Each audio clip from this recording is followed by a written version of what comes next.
kenikmatan yang ada di dalam surga. Tentu pembahasan ini sangat berhajat kepada keimanan, karena surga itu tidak pernah dilihat mata, didengar telinga, terlintas pun tidak, sehingga membutuhkan keimanan yang kuat tentang adanya surga. Sebab kalau sesuatu yang tidak pernah dilihat, didengar atau tidak terlintas, kalau tidak punya keimanan bisa saja kurang yakin dengan adanya surga.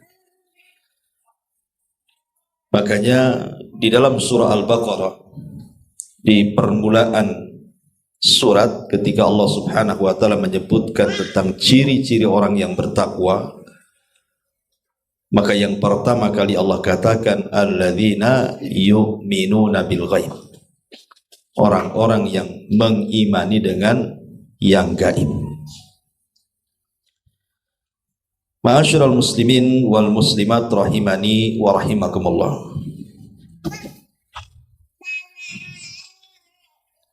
Kita tahu bahwa seorang mukmin tidak mungkin kenyang untuk melakukan amal soleh sampai betul-betul kedua kakinya menginjak surga. Kalau hanya satu kaki masuk ke dalam surga, tapi kaki satunya belum masuk ke dalam surga, seorang mukmin belum puas. Itulah yang dirasakan oleh Abu Bakar Siddiq radhiyallahu anhu. Kata Abu Bakar, kalau kakiku baru satu masuk ke dalam surga dan yang lainnya belum, maka aku belum merasa aman, kecuali dua-duanya betul-betul masuk ke dalam surga. Sebelum kita bentangkan tentang apa saja kenikmatan-kenikmatan surga itu, sedikit kita akan bicara tentang bagaimana salafun saleh, para salaf, mereka sangat merindukan tentang surga. Sebut saja di zaman Nabi Shallallahu Alaihi Wasallam ada seorang sahabat namanya Rabi'ah ibnu Ka'ab radhiyallahu anhu. Rabi'ah ibn Ka'ab ini anak remaja, belum pun dia dewasa, masih remaja, si anak-anak. Dia suka membantu Nabi Shallallahu Alaihi Wasallam, terutama menyediakan tempat wudu dan juga air wudu beliau, ataupun hal-hal yang berkaitan dengan kebutuhan Nabi Shallallahu Alaihi Wasallam. Sampai terkadang di malam hari beliau tidak tidur, takut satu hari Nabi Shallallahu Alaihi Wasallam memanggil dia dan berhajat memerlukan sesuatu. Jadi karena melihat kebaikan Rabi'ah ibn Ka'ab ini, ingat Nabi itu tidak pernah melupakan kebaikan orang. Beda dengan kita. Kadang kita ini mudah kali itu melupakan kebaikan orang. Walaupun sebaik apapun kita awalnya, kalau ada konflik itu rasanya di mata kita dia itu belum pernah berbuat baik. Itu kalau kita. Tapi Nabi SAW mengajarkan namanya jazaul ihsan ilal ihsan. Balasan kebaikan itu ya dibalas dengan kebaikan yang sama atau lebih kalau bisa.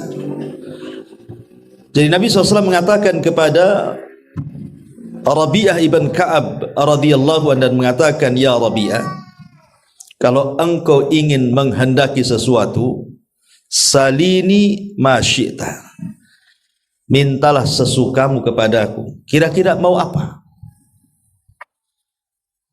Kira-kira anak-anak remaja di zaman sekarang ini, kalau digitukan pertanyaan orang tuanya, nah, anak SMP lah ya kan,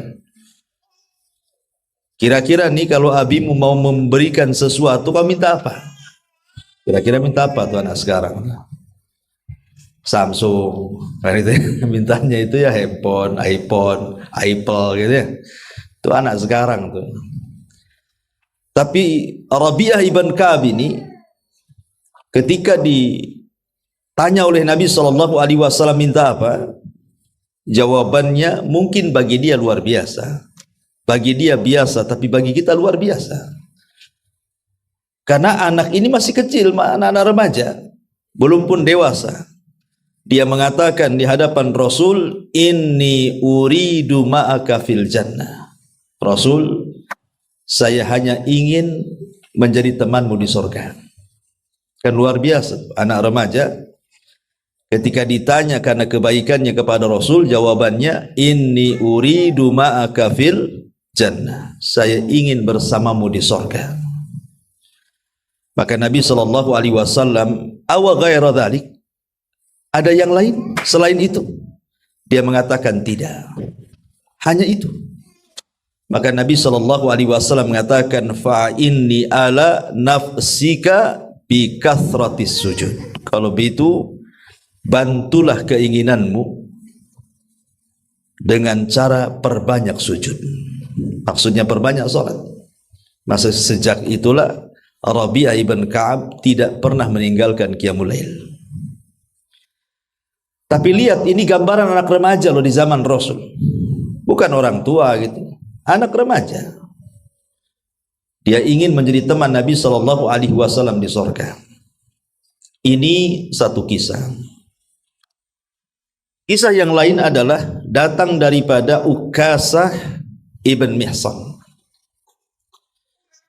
Ketika Nabi SAW bermimpi, kemudian mimpinya diceritakan di hadapan para sahabat, dan mimpinya seorang Nabi tentu wahyu,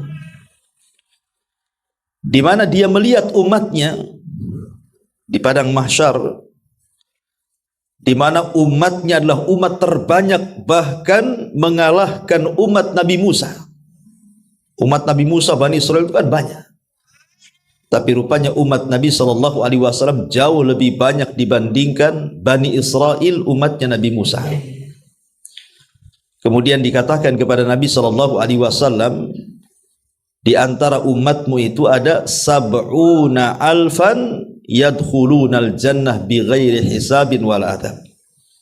Di antara umatmu wahai Muhammad ada 70.000 yang akan masuk surga tanpa hisab dan adab.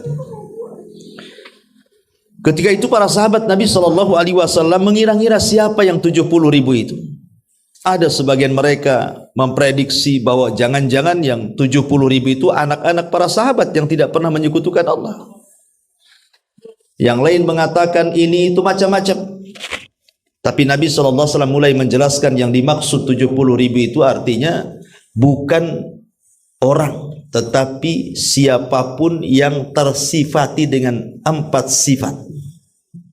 Pertama, orang-orang yang tidak minta diruqyah, alladzina la yastarqun. Yang kedua, orang-orang yang tidak diminta kai, pengobatan dengan sistem besi yang dipanaskan, wala yaqtaun, tidak menggunakan kai. Kemudian yang ketiga, wala yatatayyarun, tidak tatayyur, menjadikan sesuatu itu untung atau buntung hanya karena suara atau sesuatu yang dilihat, yang didengar, yang dimimpikan, atau apa namanya. Dan yang keempat, wa ala rabbihim yatawakkalun, dan orang-orang yang senantiasa tawakal kepada Allah. Ketika Nabi SAW menyebutkan 4 kriteria ini, tiba-tiba seorang sahabat namanya Ukasah ibn Mihsan berdiri dan mengatakan, ya Rasulullah, doakan aku termasuk yang 70.000 itu. Maka Rasul mengatakan, anta minhum, kalau begitu engkau termasuk mereka. Ketika Rasul mengatakan kepada Ukasah, engkau termasuk mereka, semua sahabat berdiri mengatakan, kami juga wahai Rasul, doakan. Tapi Rasul mengatakan, sabaqakum biha Ukasah, oh tidak bisa, Ukasah sudah mendahulukan kalian semuanya. Lihat bagaimana para sahabat Nabi SAW kalau sudah disebut sorga, oh rebutan mereka, rebutan. Zaman sekarang mau disebut sorga pun nyantai-nyantai aja kan itu. Karena kurang tertarik mungkin orang-orang sekarang dengan sorga. Ya. Ini yang kedua. Yang ketiga, Ada seorang sahabat namanya Umair ibnul Hammam. Umair ibnu al-Hammam radhiyallahu anhu. Saat perang Badar, Umair ibn Hammam ini di tangannya memegang beberapa kurma. Kemudian Nabi SAW membacakan ayat tentang keluasan sorga. Kata Nabi SAW, Allah berfirman bahwa sorga yang dijanjikan kepada orang-orang yang beriman itu adalah luasnya selangit dan sebumi. Wasari'u ila maghfiratin min rabbikum wa jannatin arduhas samawati wal uiddat lil muttaqin. Bersegeralah kalian menuju ampunan Allah, karena sorga yang luasnya selangit dan sebumi itu diperuntukkan untuk hamba-hamba Allah yang bertakwa. Umair ibn Hammam ketika mendengar bahwa sorga itu seluas langit dan bumi, datang kepada Nabi dan mengatakan, Rasul, betul sorga itu seluas langit dan bumi? Kata Rasul, ya, seluas langit dan bumi. Maka kemudian Umair ibn Hammam bicara sendiri itu. Ketika itu memandang kurma yang ada di tangannya dan mengatakan, kalau seandainya kurma ini masih di tanganku dan aku masih hidup setelah peperangan, tentu ini hidup yang akan melelahkan. Kemudian dibuang kurma itu, kemudian dia pun masuk ke medan perang dan faqatala faqutila, dia pun berperang dan akhirnya dia pun terbunuh mati syahid. Begitulah para sahabat Nabi SAW mendengar sorga saja semangatnya naik itu. Luar biasa. Semangat para sahabat itu asal disebut sorga saja langsung naik semangatnya. Atau contoh yang lain, ada seorang sahabat namanya Amr ibn Jamu radhiyallahu anhu. Amr ibn Jamu ini orangnya pincang. Sudah tua, pincang. Ya, kakinya susah jalan. Tetapi ketika dia mendengar bahwa Nabi SAW membuka pendaftaran untuk jihad di perang Uhud, datang dia kepada Rasul karena merasa ketika Badar tidak ikut, janganlah ketika Uhud dia tidak ikut juga. Dia mengatakan, ya Rasulullah, alhiqni bil jihad, libatkan aku dalam jihad, katanya. Datang anak-anaknya Amr ibn Jamu dan mengatakan, Rasul, jangan kau izinkan ayah kami jihad. Dia kan ada uzur, lihat jalan pun susah. Mau jihad gimana? Mau melawan musuh, jalan aja tak bisa, katanya. Pincang orangnya. Tetapi Amr ibn Jamu dengan marah kepada anak-anaknya karena dilarang untuk jihad, dia mengatakan, tidak, saya akan tetap berangkat. Walaupun kedua kakiku pincang di dunia, saya akan injakkan kedua kakiku di sorga, katanya. Akhirnya karena bersikeras, kemudian dia pun berperang dan orang yang awal-awal mati syahid di perang Uhud. Lihat bagaimana para sahabat Nabi SAW kalau sudah disebut sorga sekali lagi, mereka semangatnya luar biasa. Tapi zaman sekarang mana ada? Umpamanya saya contohkan kata Nabi SAW, barang siapa yang membaca Qul huwallahu ahad, Allahus samad, lam yalid walam yulad walam yakul lahu kufuwan ahad, 10 kali dalam sehari, maka Allah akan bangunkan satu istana di sorga. Tertarik nggak tuh mendapatkan istana di sorga? Ah, mana ada. Iya, lisannya tertarik. Tapi mengamalkan Qul huwallahu 10 kali sehari emang diamalkan tuh. Alhamdulillah. Oke lah ibu-ibu, bapak-bapak. Nggak yakin bapak ini. Tapi dari sini bagaimana Nabi SAW ya memberikan amalan mudah tetapi pahalanya besar kan? Baca Qul huwallahu 10 kali kan nggak lama tuh. Bukan Qul huwallahu begitu. Ya diselesaikanlah Qul huwallahu ahad, Allahus samad, lam yalid walam yulad walam yakul lahu kufuwan ahad. 1 kan itu.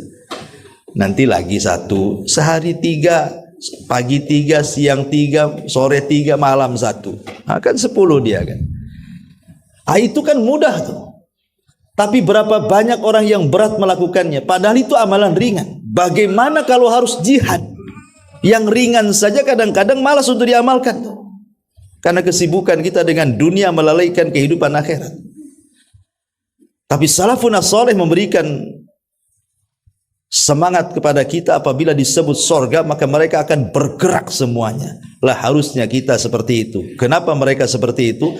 Karena mereka paham bahwa tujuan mereka hidup itu memang untuk masuk sorga, bukan untuk yang lainnya. Termasuk tujuan hidup kita kan ingin masuk sorga. Untuk apa emangnya?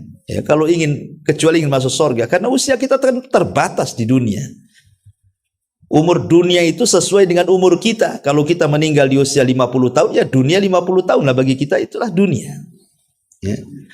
Ma'asyiral muslimin wal muslimat rahimani wa rahimakumullah. Baik, kita akan masuk kepada kenikmatan sorga.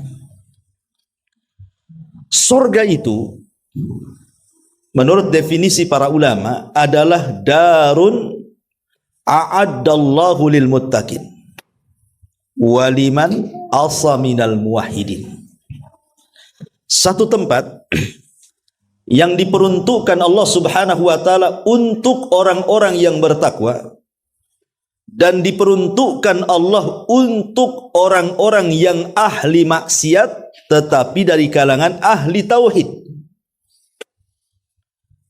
Kenapa ada definisi sorga juga diperuntukkan selain orang yang bertakwa adalah untuk orang-orang ahli maksiat dari kalangan ahli tauhid. Ini definisi yang terakhir, ini bantahan kepada orang-orang khawarij. Karena orang-orang khawarij mereka mengatakan kalau orang sudah masuk neraka tidak akan keluar. Orang kalau sudah dimasukkan ke neraka itu mustahil dikeluarkan dari neraka. Tapi hadis sunnah wal jamaah meyakini kebalikannya. Tidak semua orang yang masuk ke neraka itu dikekalkan di dalamnya. Hanya orang-orang yang kufur atau mati di atas kekafiran atau mati di atas kesyirikan, ya dikekalkan di dalamnya. Tapi orang yang kemudian mati di atas dosa besar, maka ada kesempatan tahta masyiatillah, di bawah kehendak Allah Subhanahu wa taala. Kalau Allah mau, Allah ampuni. Kalau Allah tidak mau, ya Allah azab dulu, tetapi tetap suatu hari akan dikeluarkan dari neraka dan dimasukkan ke dalam sorga. Itulah keyakinan ahli sunnah. Makanya definisinya sorga itu adalah sebuah tempat yang diperuntukkan untuk orang-orang yang bertakwa dan ahli maksiat dari kalangan ahli tauhid. Itu definisi tentang sorga. Kemudian yang perlu dipahami bahwa sorga itu disebut darun naim. Naim itu artinya nikmat. Disebut naim itu karena nikmatnya tidak pernah diputus dan tidak pernah terputus. Makanya Allah mengatakan innal abrara lafi naim. Sesungguhnya orang-orang baik itu di sorga berada di atas kenikmatan. Maksudnya kenikmatan yang tidak mungkin terputus dan akan senantiasa di atas kenikmatan. Bahkan kenikmatannya itu yazdad wa yazdad, bertambah dan bertambah. Jadi setiap harinya itu bertambah. Mau makan, setiap hari makin lezat makanannya. Mau minum, setiap hari makin lezat minumannya. Mau memandang sesuatu pemandangan, makin indahlah view-nya. Semakin hari makin indah. Termasuk memandang pasangan, suami mandang istri, istri mandang suami. Tidak akan pernah bosan karena semakin hari itu semakin cantik, semakin tampan. Coba sekarang. Ya, mungkin yang usia-usia 50, dulu waktu 20 tahun mandang istri masih cantik lah kan. Sekarang sudah usia 40 tahun, ya tak tahu lah kan gitu. Apalagi sudah 50 tahun, udah berkerut sana sini kan. Ya, lebih suka nengok gadis di TikTok daripada istrinya. Bosan kan itu ya. Asli dia lagi kan itu. Karena kenikmatan di dunia itu berkurang. Contoh makanan. Kalau ibu masak masakan, ketika baru dimasak itu masih hangat itu enak gitu ya, segar kan. Tapi kalau sudah dingin, ya kemudian sudah lama, apalagi sudah 1 hari 2 hari, tak bisa dimakan lah. Kadang-kadang dibuang ke tong sampah. Kalau dimakan jadi penyakit. Itu makanan di dunia tuh. Minuman juga sama. Kita buat apa namanya teh obeng atau apa gitu ya. Gak usah diminum 1 minggu, taruh aja di meja tuh. Minggu depan diminum. Coba kalau nggak dipastikan mencret, ya tak tahu lah kan gitu. Artinya bahwa makanan minuman saja semakin hari itu semakin berkurang tuh nikmatnya. Tapi di sorga malah terbalik. Semakin hari semakin bertambah, semakin hari semakin bertambah, dan begitu seterusnya dari semua sisi. Dalilnya adalah sukul jannah. Dalilnya pasar sorga. Dalam sebuah hadis yang dijelaskan di dalam hadis Nabi SAW tentang pasar sorga. Kata Nabi SAW, inna fil jannati lasuqa. Sesungguhnya di sorga itu ada pasar. Jangan dibayangkan pasar sorga itu kayak pasar Nagoya, enggak. Ya, atau pasar jodoh, pasar induk, ya kan? Becek, ya. Enggak kayak gitu. Ya, pasar sorga itu beda, dan tidak ada orang jualan di situ, tidak berisik, tidak rame. Kalau pasar di Batam mencaci, memaki, sumpah palsu ada semua di situ. Ya. Kata Nabi SAW, inna fil jannati lasuqa. Sesungguhnya di sorga itu ada pasar. Ya'tunaha kulla jum'atin, yang didatangi oleh para penghuni sorga itu setiap hari Jumat. Maksudnya istilah Jumat itu ada hanya di dunia. Kalau di sorga itu bukan istilah Jumat, tetapi Yaumul Masjid. Ya, di dunia disebut hari Jumat, kalau di sorga disebut hari Masjid. Disebut Masjid itu artinya tambahan nikmat. Kemudian kata Nabi SAW, fatahubburi hashimal fatakhuthu fi wujuhihim wa thiyabihim fayazdaduna husnan wa jamala. Kata Nabi SAW, tiba-tiba bertiuplah angin dari utara mengenai wajah dan pakaian penduduk sorga, hingga mereka semakin indah dan semakin tampan. Fayarji'una ila ahlihim, mereka pun kemudian pulang menemui pasangan-pasangan mereka. Wa qad izdadu husnan wa jamala, dan telah bertambah keindahan dan ketampanannya. Fayaqulu lahum ahluhum, ketika berjumpa dengan istrinya, dengan pasangannya, apa kata istrinya? Wallahi laqad izdaztum ba'dana husnan wa jamala. Sungguh aku lihat suamiku kok semakin indah dan semakin tampan.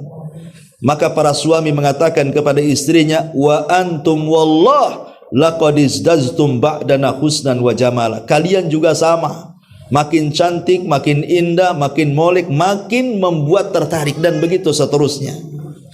Jadi setiap hari Jumat itu ada perubahan pada diri fisik kita, baik yang laki-laki atau perempuan. Ya. Dan itu cukup dengan apa? Dihempaskan angin dari utara yang membawa debu, kemudian angin itu menghempas badan dan pakaian kita, itu berubah semuanya tuh. Makin tampan setiap minggunya tuh, makin cantik, makin tampan, makin cantik. Begitulah kehidupan dunia.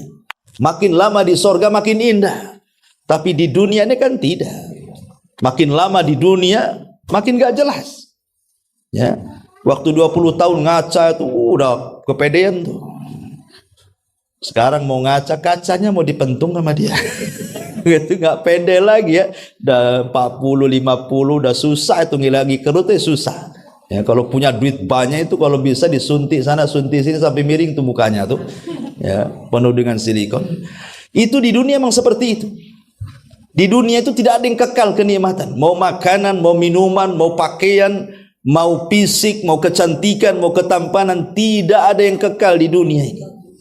Semua pasti ada masa berhentinya. Tetapi lihat penduduk sorga itu hanya perlu ke pasar, kemudian pulang dari pasar nunggu angin, kemudian keterpa angin sudah berubah semuanya. Luar biasa. Masuk pasar, keluar pasar jadi ganteng.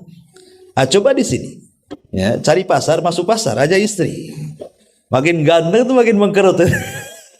Rata-rata Bu, kalau suami diajak ke pasar itu enggak mau. Suami itu mau ngantar sampai parkiran saja biasanya. Ya kan? Ah, masuk sendirilah sana kata. Gitu. Karena ibu-ibu biasanya keluar dari pasar yang ditulis tadi beli, yang tidak ditulis pula banyak pula yang dibeli.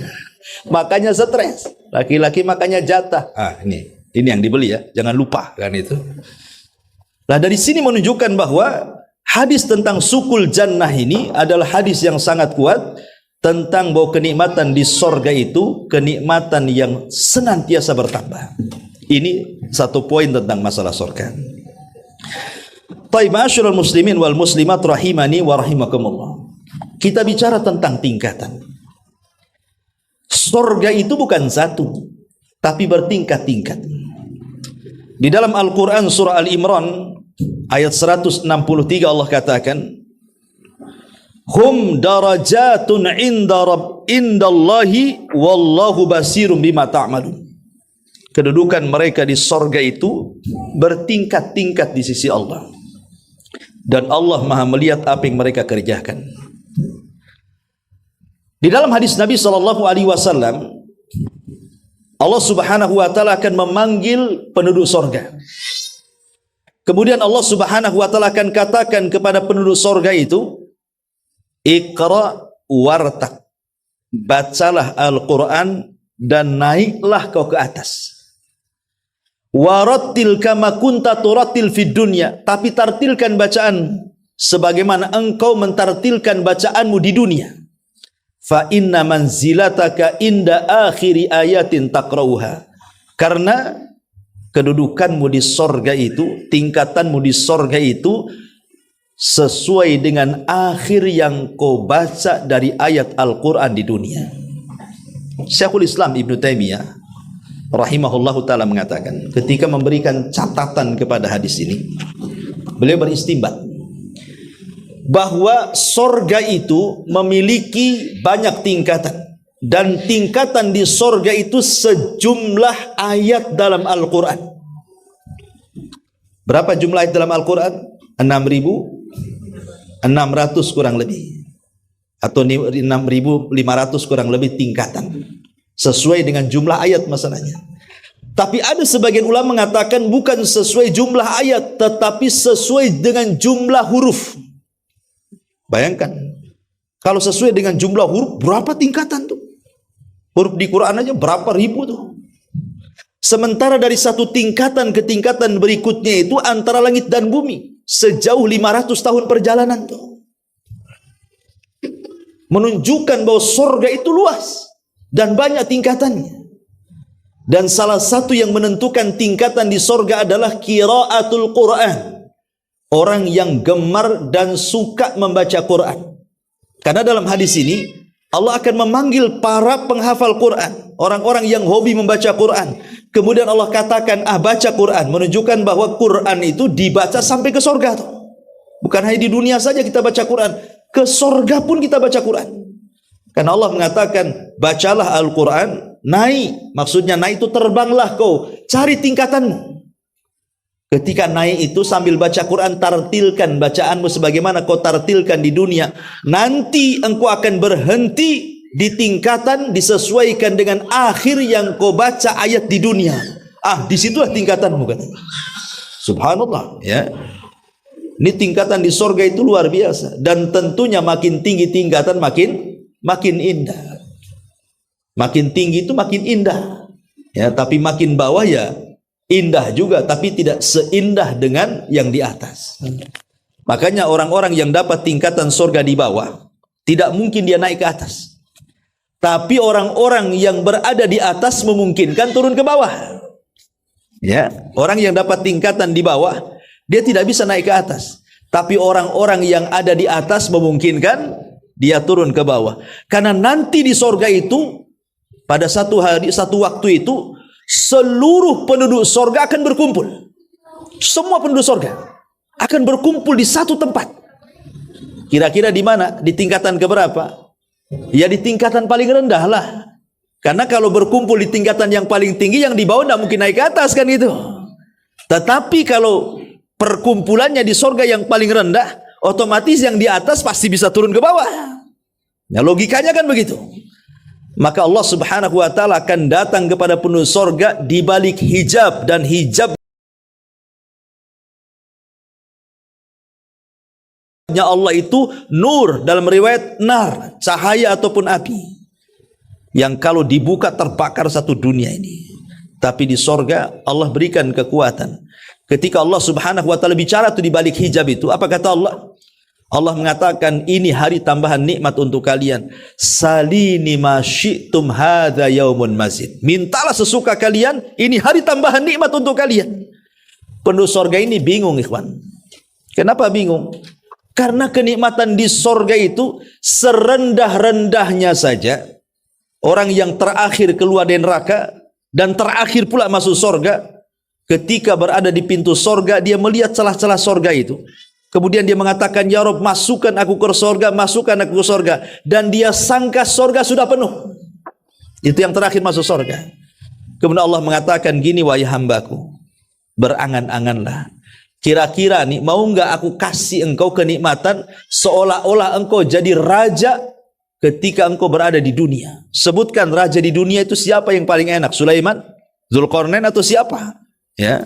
Kemudian dia menghayal, ketika sampai mentok hafal hayalannya, kata Allah subhanahu wa ta'ala, aku berikan engkau 10 kali lipat dari hayalanmu, katanya. Lah, ini paling rendah tuh. Diberikan 10 kali lipat hayalannya. Bagaimana paling tinggi? Ya. Makanya kemudian mereka mengatakan, ya Rabb, alam tubayyid wujuhana wa tudkhilana al-jannah wa tubaiduna anin nar. Bukankah kau sudah memutihkan wajah kami, kau masukkan kami ke sorga, kau keluarkan kami dari neraka, apalagi kenikmatan yang lebih besar daripada ini? Cukup ya Rabb. Gimana tidak cukup? Kenikmatan sorga itu semuanya ada. Ya. Tapi Allah itu karim, tetap mendesak, minta. Boleh jadi ada permintaan yang lain dari kalian. Mereka sampai bingung mau minta apa. Ya. Kalau di dunia kan spontanitas tuh, nah bingung lagi. Kira-kira minta apa? Minta uang, Ustaz. Nah, langsung, nggak ada lagi bingung-bingung. Ya, berapa? Sekian. Itu ya jawabannya. Tapi di sorga bingung karena semua sudah ada. Tapi Allah mendesak terus, minta-minta. Akhirnya berdirilah Nabi Adam dan mengatakan, kata Adam kepada orang-orang yang ada di sorga, mintalah kepada Allah agar Allah memberikan redhonya kepada kalian. Sebab kalau Allah murka, maka Allah akan keluarkan kalian sebagaimana dulu Allah keluarkan aku dari sorga.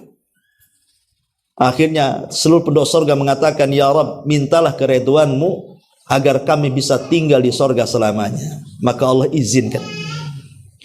Kemudian Allah Karim masih bertanya juga, salini ma syi'tum. Minta lagi, kira-kira apa yang kalian minta? Semua penduduk sorga bingung lagi, apa lagi ya Rabb? Sudah cukup ya Rabb. Bukankah kau sudah memutihkan wajah kami, mengeluarkan kami dari neraka, memasukkan kami ke sorga? Itu sudah cukup. Kata Allah, salini ma syi'tum, tetap minta. Didesak minta lagi apa kira-kira? Ketika itulah Nabi Musa berdiri. Kata Nabi Musa kepada penduduk sorga, mintalah kepada Allah agar kalian bisa melihat wajah Allah. Karena di dunia, kata Nabi Musa, aku pernah meminta, tapi Allah katakan, lantarani, engkau tidak bisa melihatku. Akhirnya seluruh penduduk sorga, mereka bangkit dan mengatakan, ya Rabb, perlihatkan wajahmu. Maka ketika keinginan sorga serentak, penduduk sorga mengatakan ingin melihat wajah Allah, maka Allah buka tabirnya yang merupakan cahaya atau api itu. Maka seluruh penduduk sorga mampu melihat Allah, sebagaimana Rasul mengatakan, innakum satarawna rabbakum kama tarawnal qamara lailata badrin la tudamuna syai'an li ru'yati. Kalian akan melihat Rabb kalian seperti melihat purnama, tidak berdesak-desakan sedikit pun untuk melihat wajah Allah subhanahu wa ta'ala. Kata penduduk sorga, demi Allah tidak ada kenikmatan terbesar melebihi ru'yatullahi azza wa jalla, melihat Allah subhanahu wa ta'ala. Jadi kenikmatan tertinggi di sorga itu mampu melihat sang pencipta yang menciptakan kita, Allah subhanahu wa ta'ala, melebihi kenikmatan sorga itu sendiri. Ini kan luar biasa ya. Kembali bahwa di sorga itu memiliki tingkatan-tingkatan yang luar biasa ya. Ma'asyiral muslimat wal muslimin rahimani wa rahimakumullah. Taib, ketika manusia berada di pintu-pintu sorga, dan pintu sorga itu jumlahnya berapa? 8. pintu neraka jumlahnya 7. Kenapa pintu surga lebih banyak dan pintu neraka sedikit? Untuk menunjukkan bahwa kasih sayang Allah lebih luas dibandingkan murkanya, bahwa ampunan Allah subhanahu wa ta'ala lebih luas dibandingkan kemarahannya. Makanya pintu surga dilebihkan 1, pintu neraka 7, pintu surga 8, ya. Dan pintu surga itu disesuaikan dengan masing-masing kebiasaan aktivitas ibadah ketika di dunia. Kalau ketika di dunia dia rajin sholat, maka dia akan masuk dari pintu sholat. Kalau dia rajin puasa, maka akan masuk dari pintu Rayyan. Kalau dia ahli sedekah, maka akan masuk dari pintu sedekah. Kalau dia ahli jihad, maka akan masuk dari pintu jihad. Dan begitu seterusnya.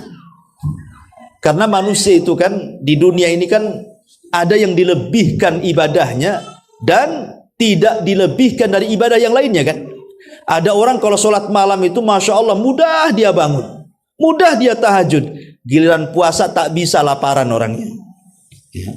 Ada orang mudah puasa, mau puasa Daud oke, puasa Senin Kamis juga oke, mau puasa, pokoknya semua puasa bisa dia. Dan tidak merasa lapar, kayaknya orang puasa sama dengan tidak puasa. Ada orang yang seperti itu, mudah puasa sunnah, tapi giliran sedekah pelit pula lah dia. Ya. Kan ada orang yang seperti itu. Kalau suruh puasa oke, sedekah tak bisa dia. Tapi ada juga ahli sedekah dia. Masya Allah kalau sudah suruh sedekah, semua tempat disedekahi dia. Mau masjid, mau panti asuhan, mau pembangunan, macam-macam lah. Pokoknya disedekahi. Giliran sholat malam tak bisa. Ya, ngantukan orangnya. Ya. Jadi kan di dunia itu kan macam-macam tuh. Ada orang yang dilebihkan di sini, tidak pula dilebihkan di sana. Makanya kenapa pintu sorga sesuai dengan kelebihannya. Ya, kalau kelebihannya di solat, masuk dari pintu solat. Kelebihannya di jihad, masuk dari pintu jihad. Dan begitu seterusnya. Ya. Masalahnya ketika mereka sudah berada di pintu sorga, tidak ada satu pintu sorga yang terbuka. Berusaha dibuka pun tidak bisa. Karena malaikat tidak mengizinkan untuk membukanya. Semua para nabi tidak bisa membukanya. Kecuali Nabi kita Muhammad sallallahu alaihi wasallam. Mulailah dia mendekat pintu sorga. Kemudian dia mengetuk pintu sorga. Assalamualaikum. Maka kemudian malaikat Ridwan mengucapkan, menjawab salam, waalaikumsalam. Man, siapa engkau? Maka Rasul mengatakan, ana Muhammad. Tawadu Rasul. Tidak menyebut titelnya. Tidak mengatakan saya Nabi, saya Rasul, saya Ulul Azmi. Tidak. Saya Muhammad. Dan ini harusnya jadi pelajaran kepada kita.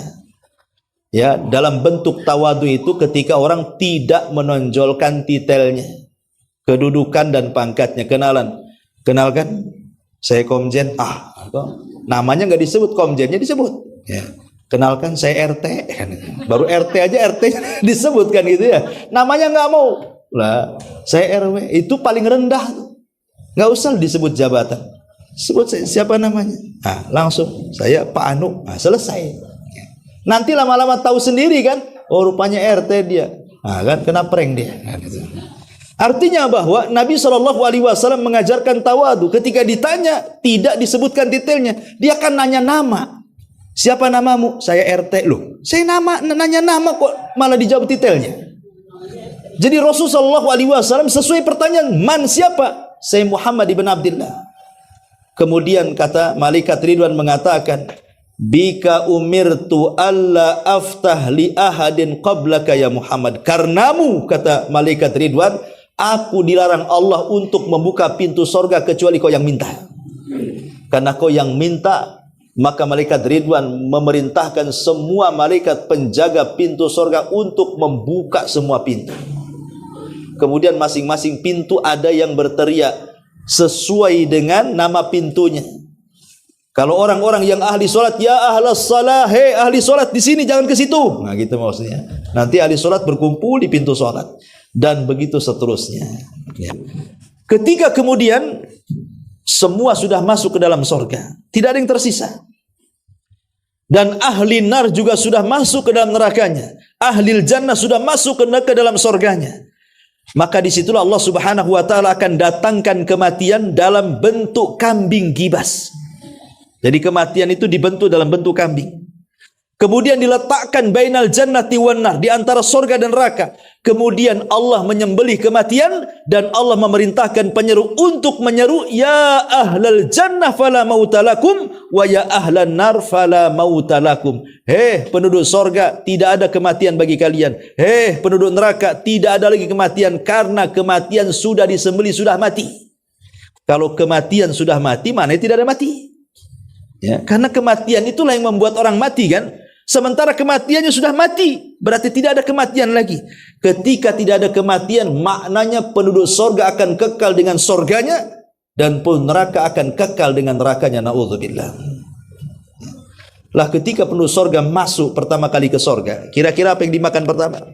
Yang pertama dimakan adalah kabidil hut, hatinya ikan paus. Ya.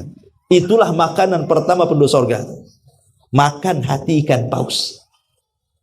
Apakah paus yang ada di bumi? Enggak, beda. Bukan paus yang ada di bumi. Ya, ikan paus. Ya. Ikan paus sorga kan beda dengan ikan paus yang ada di bumi. Karena kata Abdullah ibn Abbas radhiyallahu anhuma, kemiripan sorga dengan dunia itu hanya sebatas nama, bukan sampai ke hakikatnya, tidak. Di sorga ada pisang, di bumi ada pisang, tapi rasa pisangnya beda. Di sorga ada kurma, di bumi ada kurma, tapi rasa kurmanya beda. Termasuk juga hati ikan paus. Di sorga ada hati ikan paus, di dunia ada hati ikan paus, tapi beda rasanya. Tapi ada sebagian para ulama mencari-cari hikmah, kenapa lah kan penduduk sorga kok yang pertama dikasih kok hati ikan paus? Kenapa tidak lalapan atau ayam penyet, ya. Gitu ya, atau rawon, ya ikan paus pula kan dikasih. Kenapa? Apa alasannya? Ada sebagian ulama mencari-cari hikmah, kenapa hati ikan paus kok yang dikasih itu? Sebenarnya hikmah itu kita ketahui atau tidak, tetap kita harus yakin kalau itu dari Nabi, ya kita yakini kan begitu. Tapi okelah, ada orang-orang yang mencari hikmah dari kalangan para ulama. Kata mereka, kenapa mesti hati ikan paus yang pertama dimakan? Karena penduduk sorga itu yang masuk ke dalam sorga, mereka sudah melakukan perjalanan panjang yang melelahkan. Mulai dari dibangkitkan, kemudian berkumpul di padang mahsyar, kemudian ada hisab, kemudian penampakan amal, kemudian ada mizan, kemudian pengambilan catatan, kemudian ada kisos, macam-macam. Itu kan perjalanan yang sangat panjang dan melelahkan. Sehingga kemudian ketika mereka memakan hati ikan paus itu bisa kemudian menghilangkan seluruh kepenatan dan keperitan yang pernah dilaluinya. Ya, jadi hati ikan paus itu juga bisa menghilangkan semua kepenatan. Nah, boleh jadi itu kan diantara hikmah yang dicari ulama kan. Adapun walaupun kita tidak tahu hikmahnya, yang jelas samina wa ata'na sajalah. Rasul yang mengatakan seperti itu. Ya, tapi kalau dikiaskan dengan dunia, hati ikan paus di dunia kan memang sangat bermanfaat kan gitu. Saya pernah baca artikel itu memang bisa menyembuhkan macam-macam penyakit tuh hati ikan paus itu. Masalahnya jaring ikan pausnya itu yang masalah itu. Mancingnya itu. Gimana caranya itu? Mau ngambil hatinya itu. Ya. Jadi ma'asyiral muslimin yang dimuliakan Allah Azza wa Jalla. Jadi ketika mereka memakan hati ikan paus disodorkan minuman. Minuman yang pertama apa? Wedang jahe. Nah, yang pertama zanzabil. Ya. Itulah yang pertama diminum penduduk sorga, zanzabila. Itu bahasa kitanya wedang jahe itu. Tapi bukan wedang jahe di SSS ini, enggak. Ya, beda wedang jahe yang di sorga kan. Itu hanya sekedar namanya sama tapi rasanya beda. Rasanya tidak pernah dicicipi manusia. Dilihat tidak, terdengar tidak, terpikirkan pun tidak, saking lezatnya wedang jahe itu. Ya. Kemudian setelah dia makan, dia minum, dia sudah langsung mereka pulang ke istananya. Dan mereka mengenali istana mereka melebihi daripada rumah mereka di dunia. Saya kira nggak ada orang nyasar ke rumahnya di dunia kan. Mana ada orang nyasar, saya ini punya rumah di Tiban. Ya nggak mungkin lah saya ke Nongsa sana, rumah saya di Tiban. Saya hafal rumah saya. Ya. Dan penduduk sorga itu anehnya, tidak perlu ada guide, tidak perlu tanya malaikat mana istana saya, tidak. Dia sudah hafal istananya di mana, melebihi rumahnya di dunia. Dia sudah tahu harus kemana. Itulah luar biasanya. Ya. Ketika kemudian dia melihat rumahnya, Masya Allah, di situ sudah berbagai macam keindahan dan kenikmatan yang Allah Subhanahu wa Ta'ala sodorkan kepada kita. Makanya kenikmatan penduduk sorga itu berbagai macam. Kalau boleh saya singkat. Pertama, Allah Subhanahu wa Ta'ala berikan kepada kita nikmat badan. Badan kita dimanjakan betul-betul di sorga itu. Mulai dari makanan yang lezat, minumannya yang enak, kasurnya yang empuk, istananya yang megah. Pokoknya nikmat badan luar biasa. Ya, apapun yang kita makan, apapun yang kita minum itu luar biasa. Sampai-sampai Allah Subhanahu wa Ta'ala mengatakan, wa fiha ma tashtahil anfus wa taladzul a'yun wa antum fiha khalidun. Dan di dalam sorga itu terdapat segala apa yang diinginkan oleh hati dari semua pandangan mata yang indah, dan kamu akan kekal di dalamnya. Di bumi ini kadang-kadang kita ingin makan sesuatu, ya, kayak orang ketagihan atau kayak orang ngidam kan, itu pengen lah apa ya, kayaknya pengen karedok umpamanya kan, ya, cari-cari lah di marketplace, kok ke marketplace pula ya, apa di COD itu kan, nampaklah gambar karedok tuh, langsung dipesan, pas dimakan tidak sesuai selera, wah aneh karedoknya kok jadi pecel katanya umpamanya kan. Kadang-kadang itu sudah benar barangnya, tapi rasanya pula lari. Itu di dunia kan, pengen sesuatu, ketika dimakan gak sesuatu itu beda pula dengan yang kita inginkan. Kok aneh rasanya ini. Ini bukan karedok, ini rawon ini. Umpamanya kan. Jadi sesuatu yang diinginkan di dunia ini terkadang tidak sebagaimana yang dikehendaki. Tapi kalau di surga itu menginginkan sesuatu, ya memang itu yang datang keinginannya. Makanya Allah mengatakan wa fiha ma tashtahil anfus, dan di dalamnya surga itu terdapat segala apa yang diinginkan dihadirkan di hadapannya. Wah. Terkadang kita menginginkan sesuatu, sulit pula lah ternyata tidak ada barangnya, tidak ada minumannya, tidak ada makanannya. Macam-macam di dunia ini. Tidak semua keinginan terkabulkan, tapi di surga semua keinginan dikabulkan. Itulah hebatnya surga. Ya, jadi nikmat badannya tercukupi.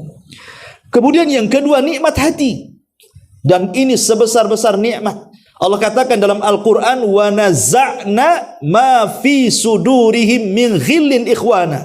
Kami cabut perasaan penduduk sorga itu, semua penyakit-penyakit hati, dari dengki, dari hasad, dari marah, dari dendam, tidak ada. Seolah-olah mereka satu hati. Seperti apa? Seperti hati burung, kata Rasul. Kaqalbi tairin. Jadi penduduk sorga itu cuma satu hati, seperti hati burung. Kenapa Rasul mengistilahkan dengan hati burung? Kata Imam Nawawi rahimahullahu ta'ala, hati burung itu ada 3 perkara. Pertama, lembut. Ya, hati burung itu lembut. Burung itu lembut. Ya. Maka penduduk sorga itu hatinya selembut burung, selembut hati burung. Kemudian yang kedua, burung itu makhluk yang paling tawakal. Makanya Rasul kalau mencontohkan tentang tawakal, mesti yang dicontohkan burung. Apa kata Rasul? Lau antum tatawakkaluna 'ala Allah haqqa tawakkulih la ruziktum kama yurzaqut thair. Kalau kalian betul-betul tawakal, maka kalian akan diberikan rizki seperti burung yang aku berikan rizki. Keluar dari sarangnya lapar, kembali sudah kenyang dan bisa memberi makan anak-anaknya. Ya. Ini yang kedua, hati burung itu hati yang paling tawakal. Dan tawakal itu hakikat kelapangan dada. Orang yang kalau tawakal kepada Allah, tidak akan ada sedihnya. Walaupun kena musibah apapun. Ya. Orang tawakal itu nggak akan sedihnya. Dan itulah penduduk surga bahagia selamanya. Kemudian yang ketiga, hati burung itu, kata Imam Nawawi, dipenuhi rasa takut. Makanya kenapa burung itu takut meninggalkan anak-anaknya.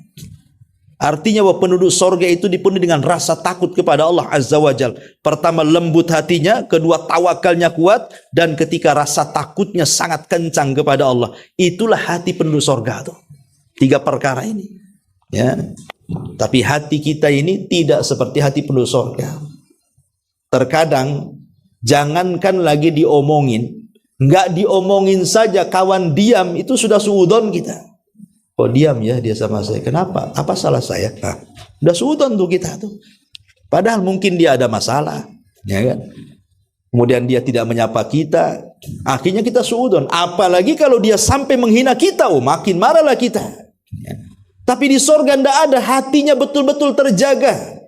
Di dunia ini tidak bisa orang menjaga hati, karena hati di dunia ini pasti suatu ketika akan disakiti. Nggak mungkin hati di dunia itu tidak akan tersakiti. Pasti satu hari akan disakiti. Sehebat apapun orang mengobati hati itu, pasti akan luka kembali. Begitulah hati. Makanya kenapa kalau orang sakit hati itu penuh dengan dosa, tapi kalau orang sakit badan itu bisa penuh dengan pahala. Pamannya saya sakit badan, entah badan kena penyakit apa, kemudian saya sabar dan mengharap pahala, maka dengan kesabaran penyakit badan yang ada pada badan itu berdampak pahala yang banyak. Tapi kalau yang sakitnya bukan sakit badan, tapi hati yang sakit, justru banyak dosa. Karena sakit hati ini berdampak buruk, hasad, dendam, ya kan, dengki, itu kan penyakit hati itu.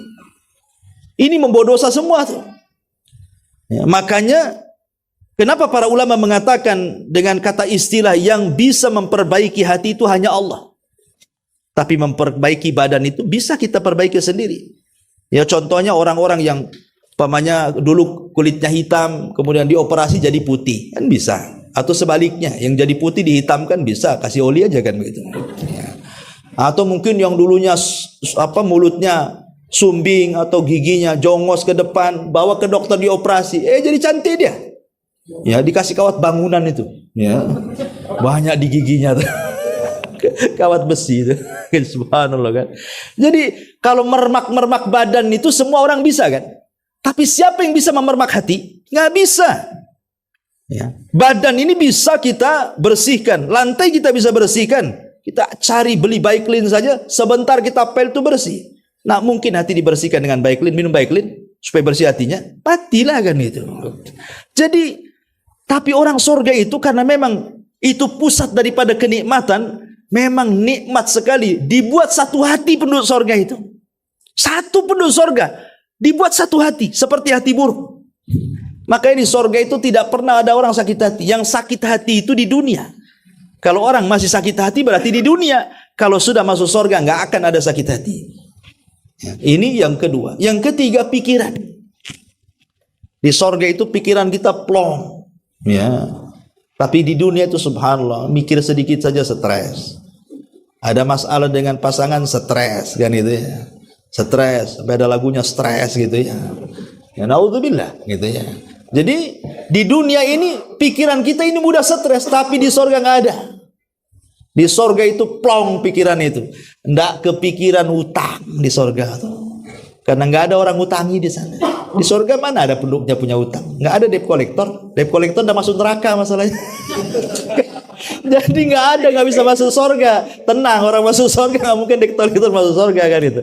Artinya bahwa pikiran penduduk sorga itu memang plong luar biasa. Lah ini kan penduduk neraka stres. Ya mau makannya nggak bisa. Ya. Intinya bahwa ini kenikmatan yang ketiga, pikiran Allah berikan kenikmatan. Kemudian termasuk juga panca indera. Mata juga diberikan kenikmatan sendiri, telinga diberikan kenikmatan sendiri, lisan diberikan kenikmatan sendiri, penciuman, subhanallah. Ya. Bayangkan mata dimanjakan di sorga. Kenapa? Sorga itu kan penuh dengan taman-taman. Makanya ada istilah kata Nabi SAW, apabila kalian lewat di taman-taman sorga, idza marartum biryadil jannah. Kalau kalian lewat di taman-taman sorga, farta, singgah di situ. Farta ufiha, singgah di situ. Artinya bahwa sorga itu taman, dan kita lihat kan taman-taman itu, kalau dibentuk dengan cara yang indah, dengan miniatur yang bagus gitu ya, dengan bunga-bunga dan macam-macamnya, itu apalagi sorga. Pandangan kita ini kayaknya dimanjakan dengan penglihatan yang luar biasa. Belum lagi tempat-tempat di atas. Ya, ada satu ghurab itu disebutkan dalam hadis itu, di mana yura dhahiruha batinuha wa batinuha dhahiruha. Jadi dari nampak dari luar ke dalam, dari dalam keluar, artinya rumah kaca, dan itu ada di atas. Dari situ kita bisa memandang semua keindahan sorga. Betul-betul mata kita dinikmati. Kemudian telinga tidak pernah melihat, mendengar perkataan-perkataan yang berbau dosa. Perkataan-perkataan yang tidak ada faedahnya. Semua perkataan ahli sorga itu adalah salam keselamatan. Makanya sorga itu darus salam. Ya, dia tempat keselamatan. Karena selamat pendengaran kita. Tidak ada yang membuli kita, menggibah kita, menghina kita. Macam-macam tidak ada. Omongin kita nggak ada. Kalau kita masih diomongi berarti masih di dunia tuh. Kalau di sorga nggak ada. Yang ngomongin kita sudah masuk neraka, Bu, tenang. Ya. Jadi nggak ada orang yang ngomong kita tuh. Ya. Ini mata, telinga, lisan. Ya. Lisan kita pun nggak ada, karena begini ya. Orang kalau mengucapkan kalimat yang tidak baik, kotor, orang yang mengucapkannya saja terkadang menyesal.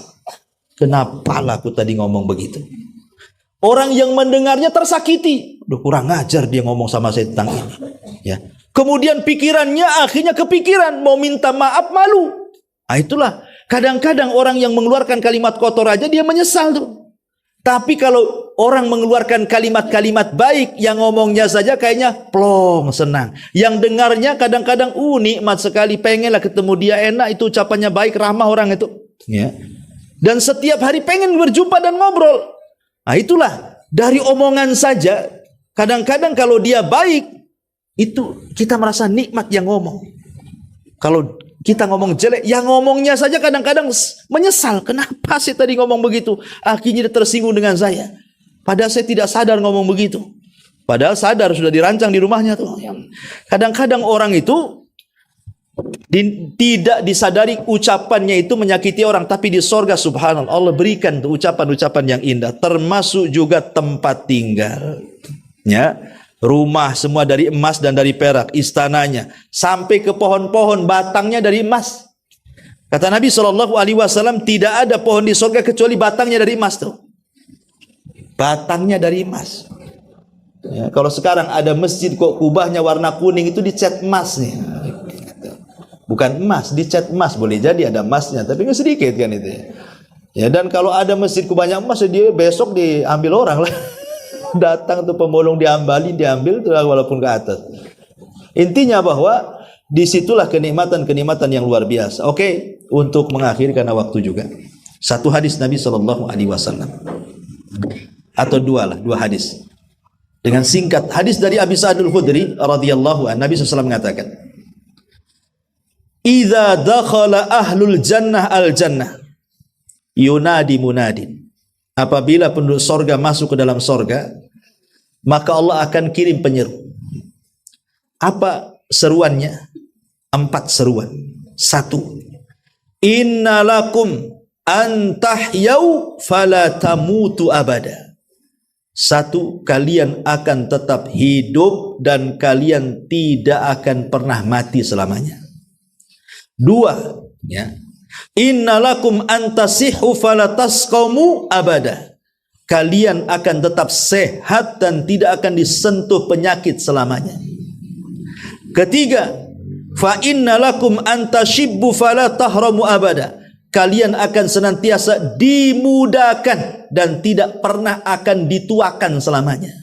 Dan yang terakhir, wa innalakum antanamu falatab'asu abada. Dan kalian akan selalu merasakan nikmat dan tidak pernah disentuh dengan keputusasaan selamanya.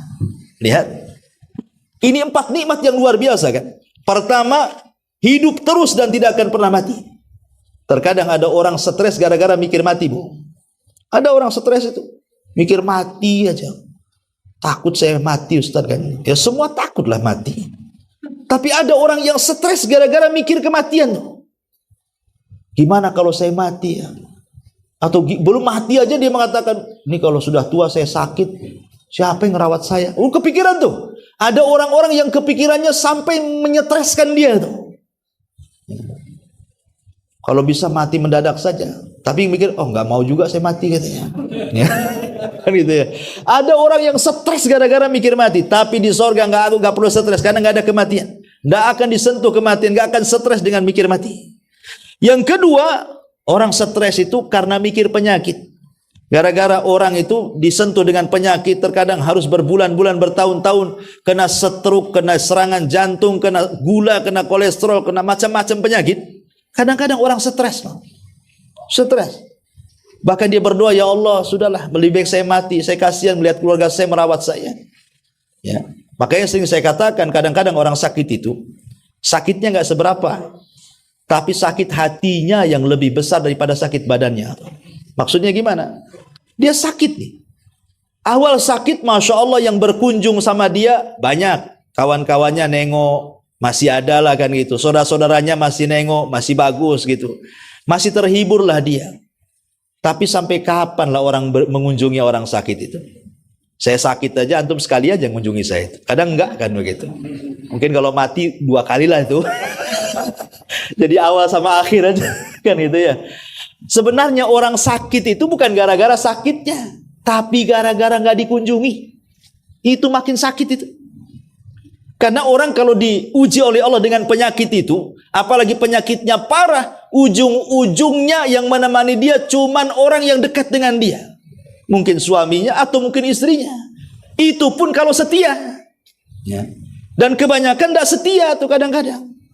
Udah lama terbaring istri, bagus kawin lagi kan ya. Atau terbalik istri ini, suami yang didorong-dorong, dorong aja biar mati katanya, biar kawin lagi. Kan itu ya. Karena lo orang awam kadang-kadang seperti itu, otaknya udah jelek saja. Ya. Jadi kadang-kadang itulah yang menemani kita itu kalau tidak setia, makanya dari sekarang itu cari istri yang baik, cari suami yang baik. Karena di saat kita sakit hanya mereka yang bisa merawat. Siapa lagi kalau bukan mereka yang merawat? Ya. Orang lain tidak mungkin. Teman itu datang 1 kali 2 kali saja. Selebihnya lupa dengan kita. Apalagi kalau sudah sering kelamaan sakit, jarang hadir, mungkin kita hanya diomongin saja. Kasihan si Anu itu sakit. Iya, diomongin di warung kopi saja. Gak mau datang ke rumahnya tuh. Hanya kasihan-kasihan gitu saja ngomongnya. Nah, jadi tapi di sorga kata Rasul, kalian akan sehat terus dan tidak akan disentuh penyakit. Ya. Bahkan kalian tidak akan pernah tua. Ini yang membuat ibu-ibu stres kalau sudah usia 50 tahun. Ya. Apalagi kalau suami udah mulai dingin, ada apalah dengan saya ini kayaknya. Ya. Kadang-kadang stres, saking stresnya ibu-ibu ini kadang-kadang menghabiskan uang supaya tetap cantik. Makanya suntik sana, suntik sini, Bu ya. Akhirnya gembung sana, gembung sini, bukan makin cantik ya kan. Makin gembung akhirnya. Lah dari sini menunjukkan bahwa salah satu yang membuat orang stres itu karena tua. Tapi di sorga tidak ada tua. Sampai ada orang nenek-nenek di zaman Rasul datang pada Rasul. Rasul, ada nggak nenek-nenek di sorga? Kata Rasul, mana ada nenek-nenek di sorga katanya. Nangislah nenek ini. Disangka dia tidak masuk sorga. Akhirnya Rasul katakan, bilang sama nenek itu, bukan berarti nenek itu tak masuk sorga. Tidak ada nenek-nenek di sorga, itu maksudnya. Artinya di sorga itu muda, usianya 32 sampai 33. Itu segitu sepadan di situ. Ya, dan itu perkasa-perkasanya orang itu 33 sampai 34 itu. Ya. Kemudian yang terakhir, tidak akan ada putus asa, nikmat terus. Ya. Di dunia ini kan mudah putus asa, mikir ekonomi putus asa, mikir kesehatan putus asa, mikir anak orang tua, mikir masalah banyak putus asa. Di sorga nggak ada putus asa. Kemudian hadis yang terakhir, Nabi SAW mengatakan, dari Abi Hurairah radhiyallahu an, dari Nabi SAW, idza inna ahlal jannati ya'kuluna fiha wa yashrabuna wa la yatfuluna wa la yabuluna wa la yataghawwatuna wa la yamtakhituna. Qalu fama balu ta'am? Qala jusha wa rashkhun karashhil miski yalhamuna at-tasbiha wa tahmida kama tulhimuna nafsa. Kata Nabi SAW, sesungguhnya penduduk sorga itu makan dan minum di dalamnya. Mereka tidak meludah, 1. Mereka tidak kencing, 2. Mereka tidak buang air besar, 3. Mereka tidak mengeluarkan dahak, 4. Dan para sahabat bertanya, lalu orang makan minum tidak buang hajat itu kemana perginya? Makanya ada orang yang tanya, Ustaz, di sorga itu ada toilet Ustaz katanya. Ada toilet katanya. Ini jawabannya, yang nggak ada di sorga toilet, ngapain cari toilet di sorga? Kan gitu. Cari toiletnya di sini nih, banyak toilet di dunia. Kata Nabi SAW bersabda, buang hajatnya diganti dengan sendawa dan keringat sewangi misik. Ya, kata Rasul, buang hajatnya itu sendawa. Ya. Dan juga dikeluarkan dengan cara berkeringat. Keringatnya bau misik. Subhanallah ya. Mereka diilhamkan bertasbih dan bertahmid sebagaimana kalian bernafas. Ya. Jadi makan terus, minum terus, tapi tidak pernah buang hajat. Coba bayangkan di dunia ya, makan, minum, tidak buang hajat, apa nggak jadi penyakit tuh? Jadi kembung kan? Ada orang berak keras itu sampai stres tuh. Oh, nggak keluar-keluar sampai akhirnya diobati ke dokter juga tuh.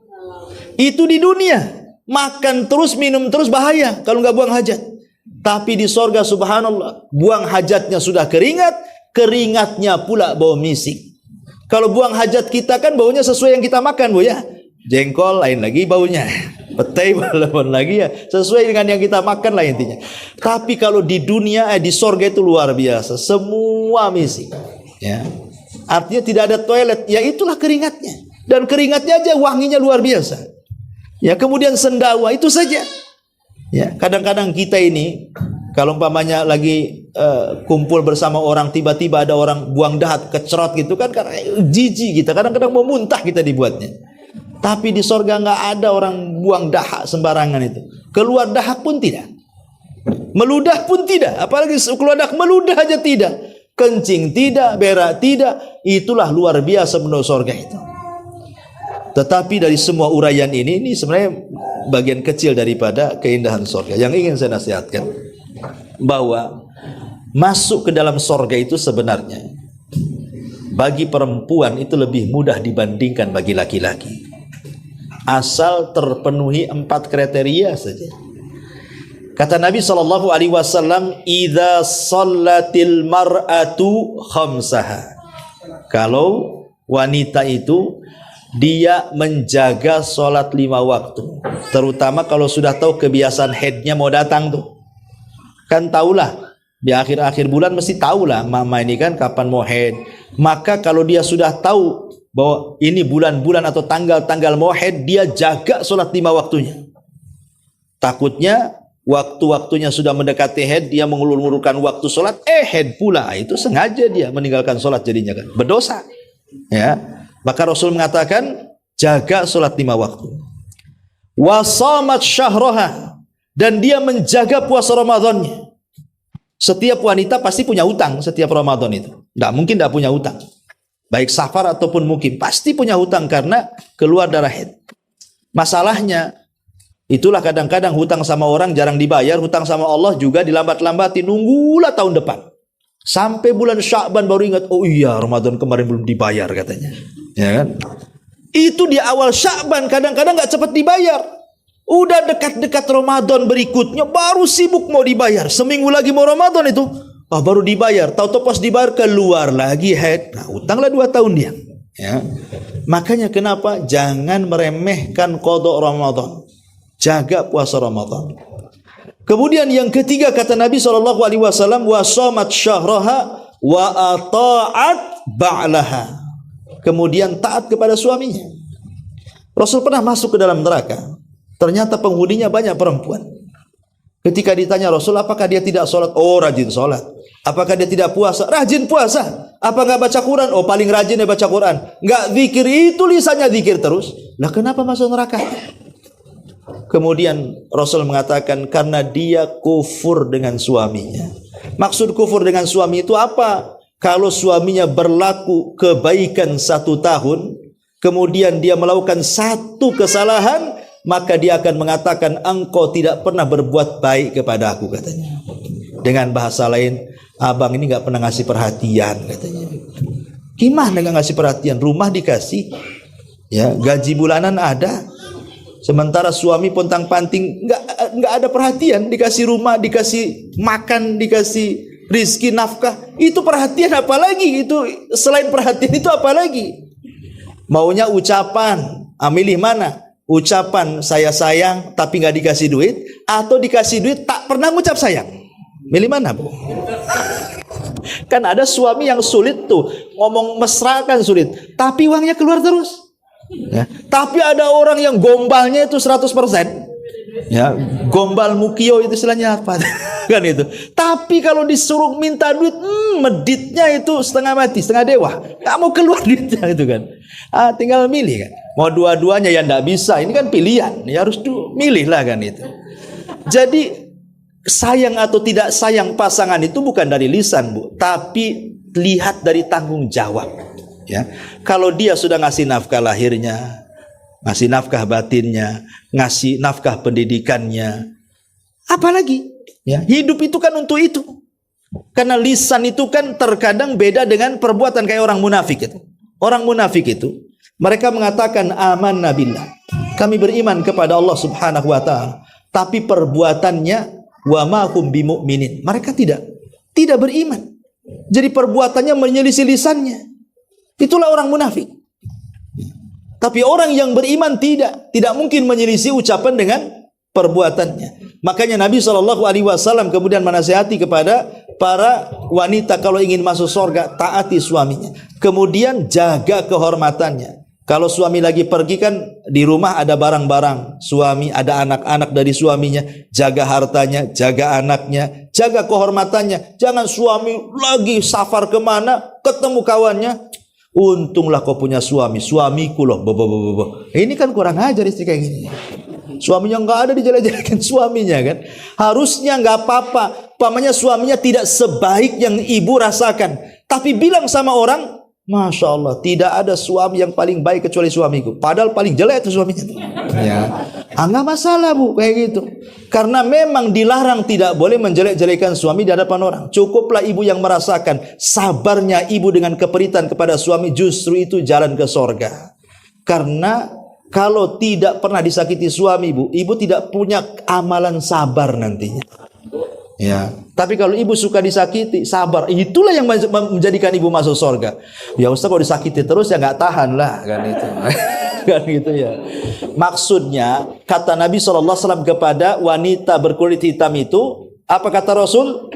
Fa in tasbiri falakil jannah. Kalau engkau mau sabar, maka engkau dapat surga. Kalau kau mau sabar, ya. Artinya bahwa kebanyakan wanita masuk surga itu karena kesabaran. Karena kesabaran mereka. Karena mereka kan aktivitas lebih banyak di rumah dibandingkan laki-laki yang di luar. Ya. Intinya bahwa masuk surga itu sebenarnya mudah bagi yang tahu ilmunya. Tapi bagi yang tidak tahu ilmunya akan sulit orang itu masuk surga. Karena ada istilah orang Arab mengatakan tarjun najata walam tasliku masalikaha innas safinata la tajri alal yabasi. Engkau ingin mengharap masuk surga tapi tidak tahu cara jalan keluarnya. Jalannya kemana dia tidak paham. Mana mungkin kapal laut berjalan di padang pasir. Artinya ya harus berjalan di laut. Itu bagi orang yang tahu ilmunya. Maka teruslah belajar.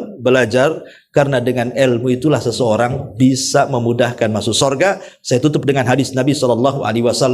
Man salaka tariqan yaltamisu fihi ilma sahalallahu bihi tariqan ilal jannah. Barang siapa yang meniti sebuah jalan dalam rangka mencari ilmu agama, maka Allah mudahkan jalannya menuju surga.